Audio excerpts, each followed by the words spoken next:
Assalamualaikum warahmatullahi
pihak mendukung dengan kebiasaan nyaeta lingkungan serta peran keluarga.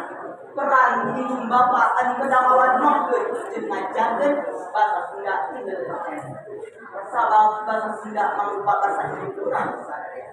Gunakeun bahasa Sunda sami mangna nalika kumpul jeung keluarga. Kedua, nyaeta nyimatkeun pamajaran bahasa Sunda di sakola, cara ngebiasakeun jeung ngajarkeun kumaha warna bahasa Sunda dina kehidupan utamana dina kehidupan mau membentuk acara-acara nasional ada di bahasa Sunda. Bisa oke membuat atau di bahasa Sunda. Kalau mau kita hidup benar bahasa Sunda,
leungit pasana irang bangsana urang Sunda tak tuh pun